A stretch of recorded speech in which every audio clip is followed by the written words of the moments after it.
JollyPromos.com, and today we are going to show you how you're going to place a watermark by using just words, of course, and how we can place your logo on your project. This will help you for security reasons, for safety reasons, to identify you, and hopefully to protect you if anybody tries to take your product.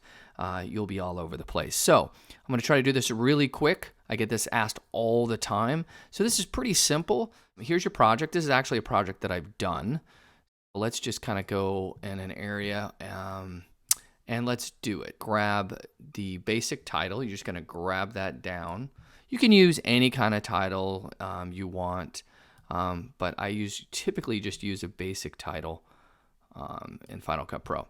So you click that. It's going to come up to the center of the screen. Double click it, and let's just use JollyPromos for now.com.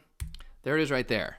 Really simple, really easy, right? So what do? Well, I can just move it right down to the corner. I can move it up to the upper right. However, in the center, I usually like to put it right about there.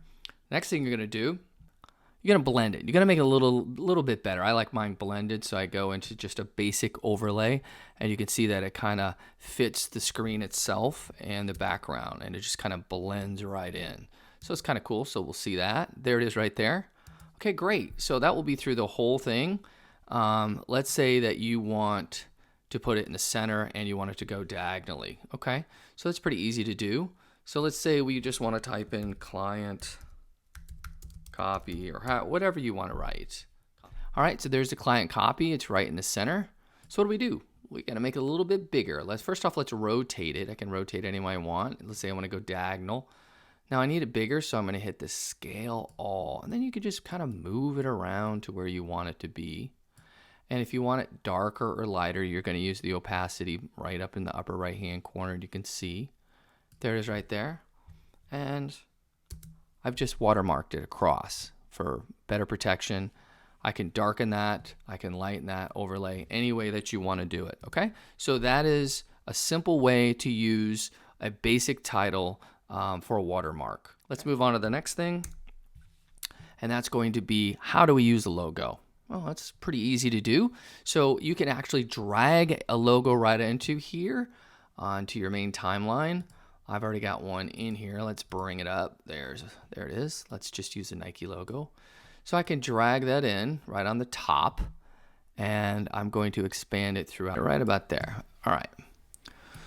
So you're going to right click it, you're going to hit transform, and that's going to actually allow you to adjust it any way you want. Boom, look at that. How easy is that?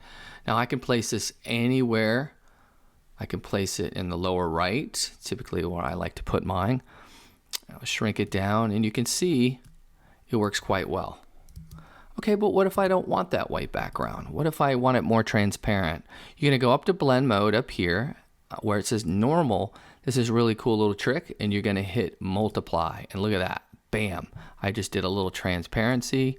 I can put this anywhere I want. I can even lay it down right there, and I hit play, and then it's in the right hand corner of the screen.